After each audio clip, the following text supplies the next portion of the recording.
As if the McCrispy couldn't get any better, Bacon and Ranch just entered the chat. The Bacon Ranch McCrispy, available at participating McDonald's for a limited time.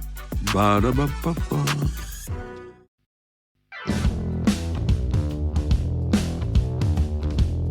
Welcome back, everybody, to Rams Up, your favorite LA Rams podcast. You can also follow us on YouTube. Got some great video content. Our YouTube handle is at LA Rams Up. You can follow us on Instagram as well. I'm your host, Mark. Let's get to it.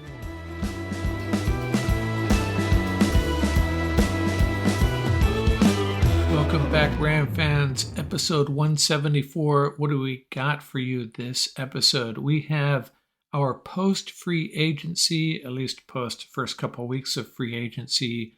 Who's pumped, who's pissed, who's perplexed. Checking in on all the fan bases across the league. That's always fun. I have lots of Rams news and notes, and I'm also going to share the results of my 18th mock draft. Yeah, that's right, my 18th mock draft. My strategy for this mock draft, as shared on the YouTube channel, is trying to draft guys the Rams have had pre-draft meetings with. We'll see how that went. And at the end of this episode, I will share a couple of more snippets from Payo Time's live stream that I joined last week, taking questions about Tutu Atwell, Ben Skowronek, and the Rams free agency strategy. Is there a strategy? Well, sort of. Touch on a few things before we get rolling here. Kevin Demoff sending a letter to season ticket holders. That letter, by the way, I shared on our website. Go to ramsup.com, click on the blog, and you'll find it there. And I have to say, I give them credit for addressing what Ram fans are starting to see, this new strategy they have adopted in what's really a new world, a world that we saw coming, we should have seen coming down the pipe a couple of years ago, and that time has arrived. The Rams withdrawing basically from big contracts, restructuring, signing free agents, and trying to build with young players in the draft this year for sure, and to some degree next year, but they will have more money next year.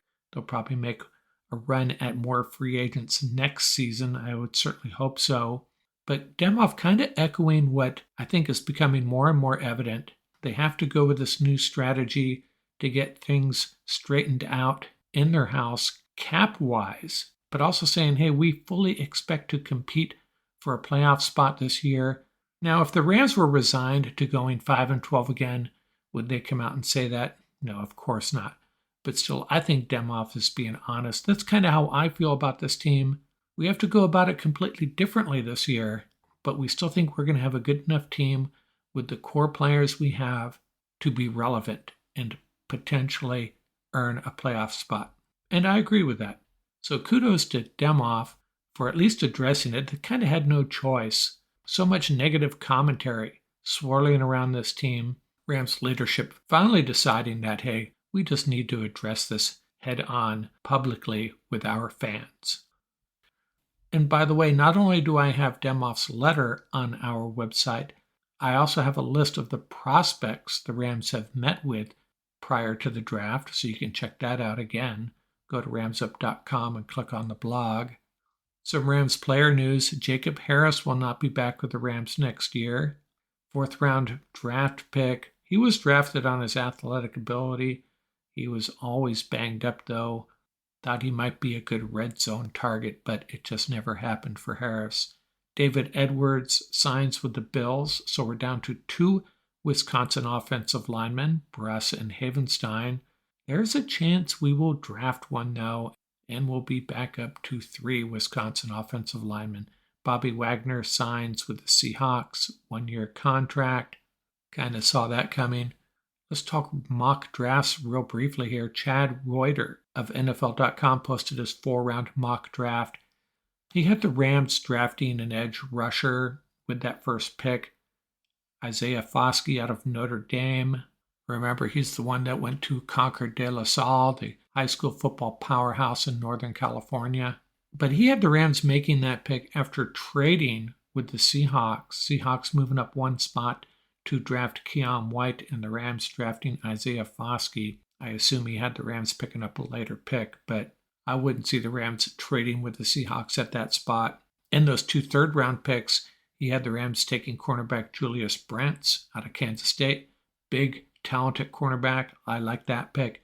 The next third-round pick, though, a safety, Sidney Brown out of Illinois. I don't see that happening. I would expect the Rams to go safety much later in the draft. I think a lot of these analysts that don't specialize in a particular team see the Rams losing Nick Scott and potentially Taylor Rapp and assume the cupboard is bare at that position, not realizing Jordan Fuller is coming back and that the Rams drafted 2 safeties last year, 2 safeties that actually look pretty promising. That's how Reuters saw it. I'm not going to go through my entire 18th mock draft. I posted it on YouTube. You can follow along as I make those selections. But a few highlights. I was able to draft Will McDonald, a guy the Rams have met with, as well as Jaron Hall, the quarterback they have met with, and Jake Bobo, the wide receiver, another player the Rams have met with. So 3 of the 11 players were guys the Rams have met with, and that was the goal going in, to maximize that list as much as possible. Also grabbed a DJ Turner, the cornerback, Joe Tipman, the interior offensive lineman, Chris Rodriguez, the big running back out of Kentucky, among others. So check out that mock draft if you'd like. Follow along as I make those picks. Now, someone posted this on Twitter, and it highlights the shortage of talented quarterbacks in the NFC. This is the ranking of NFC quarterbacks by playoff wins, and some people say quarterback wins is not a stat. I beg to differ. Stafford leads the way with 4, and then we have 4 guys with 2 playoff wins: Jalen Hurts, Brock Purdy, Jared Goff, and Dak Prescott. 3 guys with 1, Daniel Jones, Kirk Cousins, and Baker Mayfield, and a bunch of guys with 0. So Stafford twice as many as any other NFC quarterback. Of course, he's been around longer. But one little pet peeve about this list, Jared Goff does not get credit for that win at Seattle when he took over very early for John Wolford. I would argue Jared Goff should have 3 wins. And, by the way, we are introducing a new feature. Send us a voicemail with a question, and we will answer it on the podcast. We will air your voice, your question, and try to respond to it. This is how it works. Go to our website, ramsup.com, select Contact from the menu bar, and then on the bottom right, select the microphone. It'll prompt you for an email address and name. You don't even need to fill those out. I'm not trying to build a mailing list or give me a fake email address. I don't care. Ask your question and send it, and I will try to respond to it in one of the upcoming podcasts. And I'll get out of this opening segment with a shout out to San Diego State. Their basketball team heading to the Final Four. What an incredible game against Creighton. One of those ugly games, but that's what the Aztecs like to do, I guess. And they pulled it out. Crazy ending. Man, lots of fun. UCLA, on the other hand, could not get it done in the round of 16 against Gonzaga, playing shorthanded, 2 missing starters, and it still took Gonzaga's last-second shot to beat them. But shout out to the Bruins, too. You can't be disappointed in how this season ended up for them. You can't turn injuries off in March Madness, unfortunately. Next up, our Who's Pumped, Who's Pissed, Who's Perplexed segment. And we'll come back after that with 2 more snippets from Payo Time's live stream a couple of weeks ago. The biggest tournament in college basketball is underway, and the action is just getting started at DraftKings Sportsbook. Right now, new customers can bet just $5 on any pregame moneyline bet and score $150 in bonus bets if your team wins.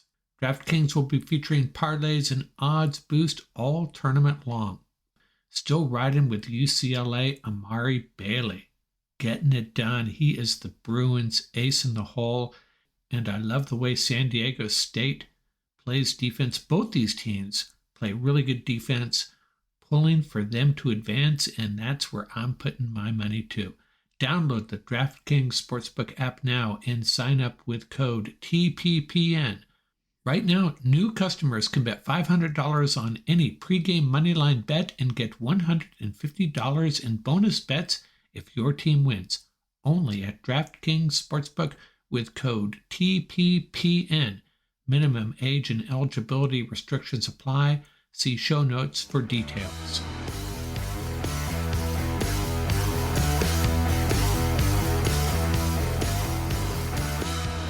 With a couple of weeks of free agency behind us, I thought it would be a good time to offer up another edition of our Who's Pumped, Who's Pissed, Who's Perplexed, taking the pulse of fan bases across the NFL. And this time of year, there aren't a lot of fan bases that are pissed. I don't have any to offer up for you, but I got a bunch of fan bases that are pumped and several that are perplexed. The first fan base that I think is probably a little bit pumped is the Seattle Seahawks. They retained Geno Smith. They have to feel good about that, even though I'm not convinced he's the answer there long term. But hey, he did have a great year. And furthermore, the Seahawks have those 2 first-round picks to further replenish that roster. Probably going to go offensive line and defensive line, maybe offensive line and a pass rush or something like that. They're in really good shape. The Cincinnati Bengals have to be pumped. This is a team that suddenly is a perennial contender because of that quarterback there, but they convince Orlando Brown of the Chiefs to come over to their side.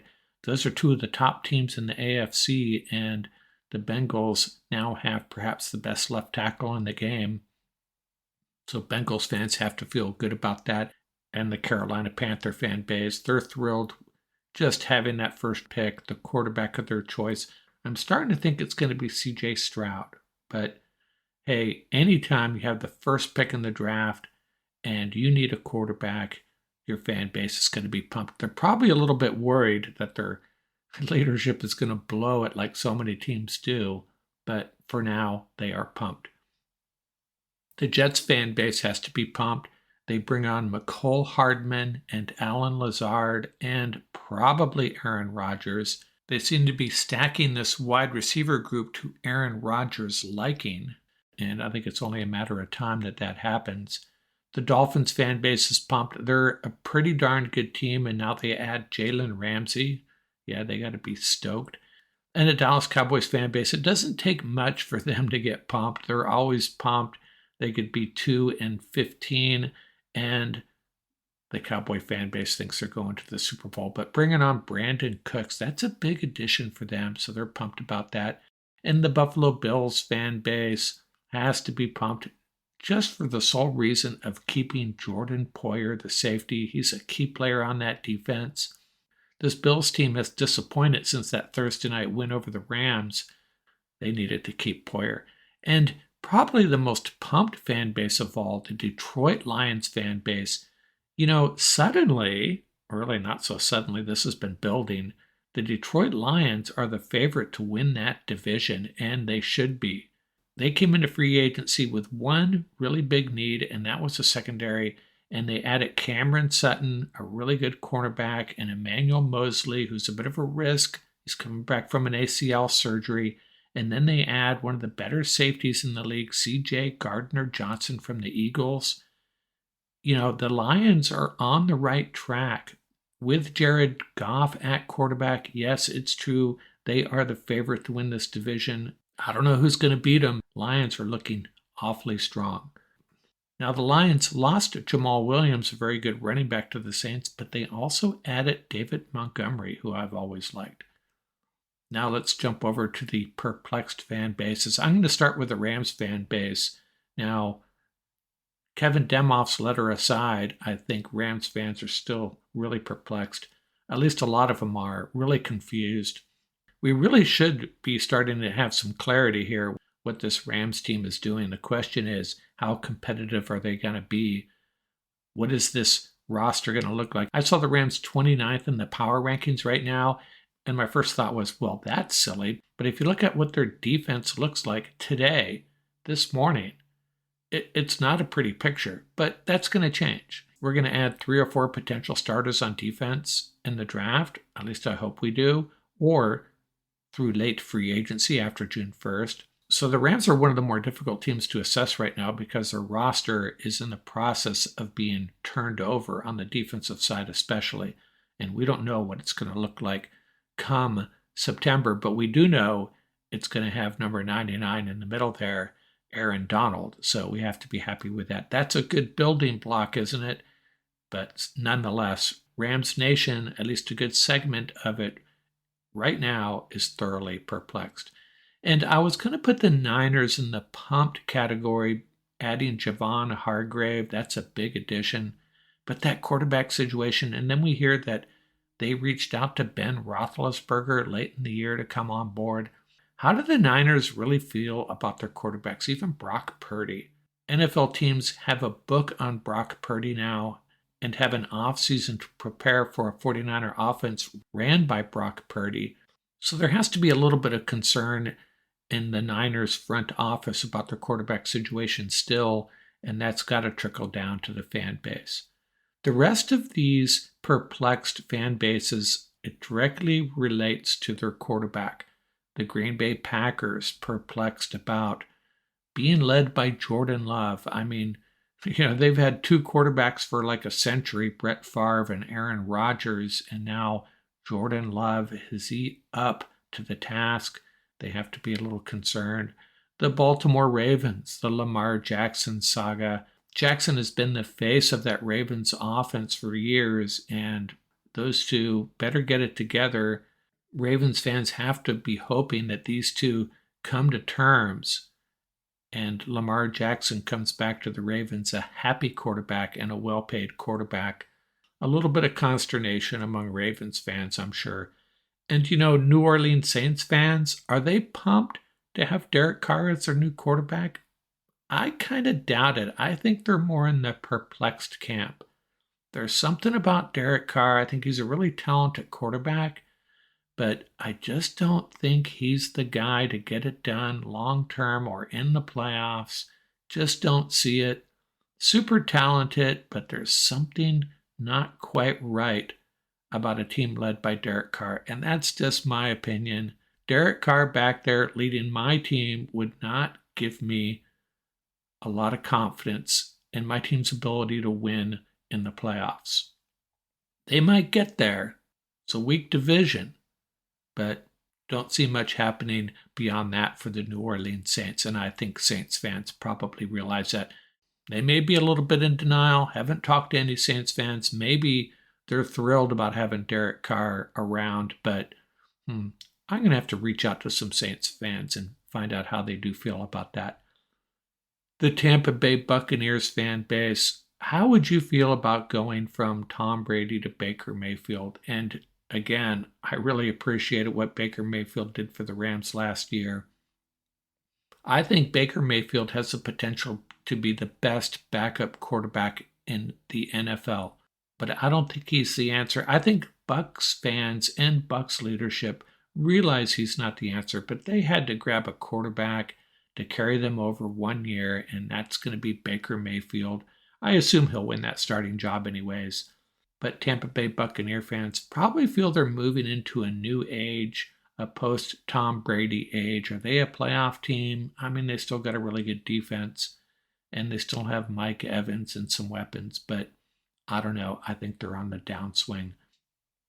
And the last fan base that has to be perplexed, the Raiders and Jimmy G. And this is very similar to the Saints and Derek Carr situation. Raiders fans are probably going to be optimistic. They probably think Jimmy G is going to take them to 3 straight Super Bowls. But if they're being honest with you, they have to be a little bit perplexed. Are we really rolling with Jimmy G? Is that an improvement over Derek Carr? I don't know. Maybe. I'm not sure I'd really be happy with either one of them. Jimmy G is probably just a placeholder, as is Baker Mayfield with the Bucs. Raiders fans, they're going to tell you they're pumped, but again, if they're being totally honest, they have to be a little perplexed or a little bit concerned about their prospects for this year until they find their next quarterback, which could be in this year's draft, actually. So that's my latest edition of Who's Pumped, Who's Pissed, Who's Perplexed. I don't have any fan bases that are outright pissed. Although some of you Ram fans might be, I think most of us are just a little perplexed. And you know what? I'm not even perplexed. I'm not pumped, pissed, or perplexed about the state of the Rams. I'm embracing it. A major tweaking of this roster, especially on the defensive side. For right now, I'm rolling with it. Kevin Demoff nailed it in his letter. That's what the Rams are doing. Still got a lot of talent on this roster, but there's plenty of time to move me into the pissed or pumped category by the time opening day rolls around.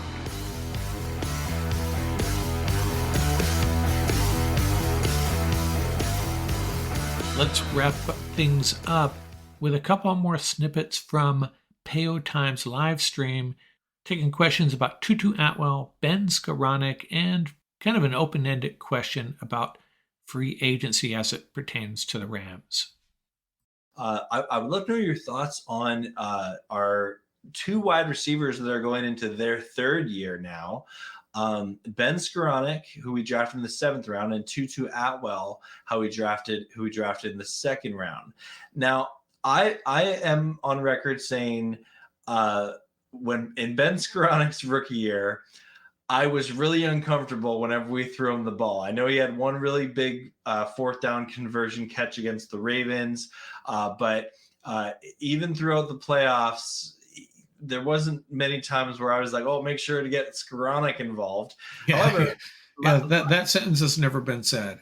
No. But that being said, like, he was a very important player for the Rams last year when Cooper Kupp went down, and you saw, Baker Mayfield slinging it to Skoranek,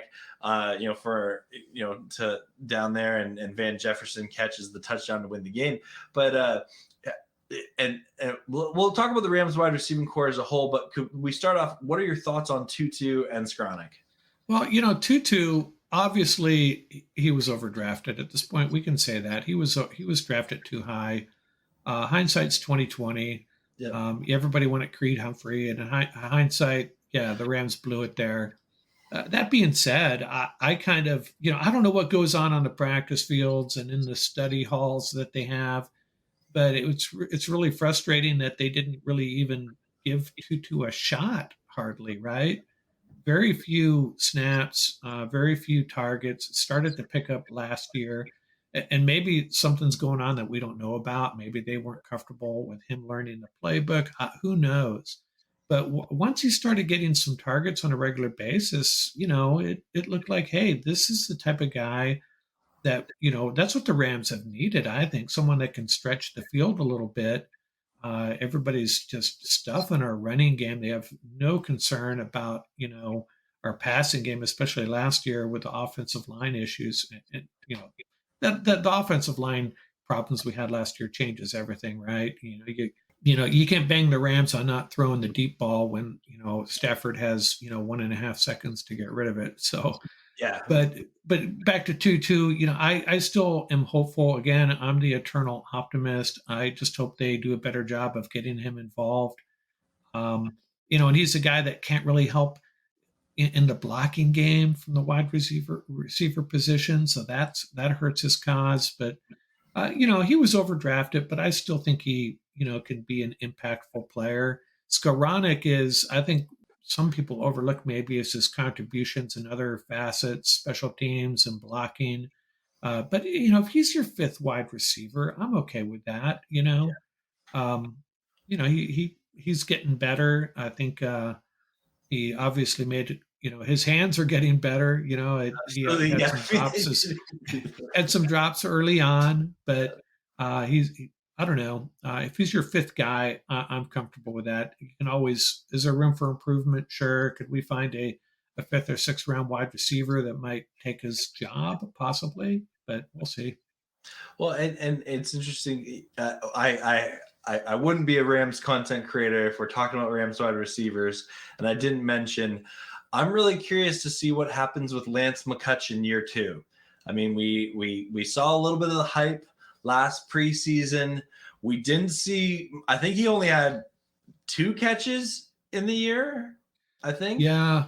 That's another point of frustration, and the Rams are notorious for this, of like really bringing guys along slowly. and they know what they're doing. But last year, I don't know why we weren't seeing Kyron Williams and Lance McCutcheon More. on the field more and getting more touches. It just really confused me. Again, they know what they're doing. There's reasons maybe we're unaware of, but yeah, Lance looked like in preseason, he certainly looked like an NFL receiver. Definitely. So I'm hoping year 2 he makes a jump, right? Because he's Yeah. got the physical attributes to be a great wide receiver. Yeah, and if with Allen Robinson potentially moving on, I haven't heard Yeah. anything on that front. Last I heard was he had been given permission to look for a trade. I don't know how that works. I don't know how you tell a player and his agent to go look for a trade, but apparently Yeah. that's ongoing. Well, and I've heard nothing from a credible source, but just pure speculative rumors that potentially the Colts or the Panthers might be interested in his services. But again, nothing from a credible source in that regards. But I could see those teams showing some interest in having a veteran wide receiver. Mark, we haven't talked on it. I know we've talked about the draft. We've talked about so much here. What are you hoping the Rams do via free agency? Are you one of the Ram fans that are hoping they make some moves, maybe sign a veteran quarterback, sign some more veterans to help out on defense? Or are you content of them just solely focusing on draft and development? I think at this point, the way they've already moved through free agency, I think the only path for them is free agency wise is to find some, later in the free agency season, maybe even after the draft, maybe even after June 1 cuts, find a few veterans to bring in to fill a couple of holes that remain after the draft. That's what I'd expect them to do. I don't want them at this point. I don't want them restructuring contracts to bring in 2 or 3 free agents. I'd rather they just because that restructuring is going to hurt them down the road, right? Mm-hmm. If this is the path they're going to go, let's continue to take it on the chin this year. Find a way to put a decent product on the field. So we have at least a shot at the playoffs this year, and then continue that focus on next year. I think that's what they're going to do. And at this point, I'm behind that plan. Yeah, no, that's fair. That's fair. And especially I think right now we're projected to have around 61 million in cap space next year. And if they are able to trade Robinson, that can potentially increase to 70 to 80 million, depending on what the Rams do, with, in-house essentially. And, they made the big move with Noteboom restructuring his contract, which does not get talked about enough, but I was really happy to see Noteboom do that when he didn't have to. And I know he's not happy with how last year went. Obviously the injury and I don't think he was really happy with his play leading up to. And so he's someone that I'm cheering on, and I hope he can get right this offseason. Yeah, hopefully he's the answer at left tackle. We haven't talked a lot about offensive line. Yeah. I think they're in okay shape, but we're really counting on Noteboom to come through for us. Well, and I was talking to a few Ram fans that they would like to see Alaric Jackson go to left tackle and shift Noteboom to the inside at left guard. What do you think of that? Well, that's what I was originally thinking as well. I don't know if you guys saw Alaric Jackson on Twitter a month ago. He actually wrote basically an op-ed. Yeah, it's rare to see an offensive lineman do that. Yeah, and it was kind of refreshing. Is that the right word? But he was calling his teammates out. And then there's a writer that I kind of like. He's on Twitter a lot, and he provided some stats that said over his career, Noteboom, according to Pro Football Focus, has performed a lot better at tackle than at guard. Remember, he did play guard a little bit. Yeah. So, guy, yeah. Yeah, but you could plug Alaric Jackson at right guard. Is Logan Bruss ready to play? Who knows? I don't know, but I think they have 8 guys. Yeah, someone just mentioned Logan Bruss. So yeah, they got 8 guys that, with some flexibility there, bring it together, hopefully. Yeah, absolutely. That's going to do it for this episode. Remember, you can reach us at ramsuppodcast@gmail.com. Visit our website at ramsup.com. And don't forget about our YouTube channel. Our handle is at laramsup.com. Till next time, keep the horns up, stay safe, and have fun out there. Music courtesy of the YouTube audio library. Tracks featuring Bar Crawl by Track Tribe, Buckeye Bonsai by Vans in Japan, and Crimson Fly by Hama Hama.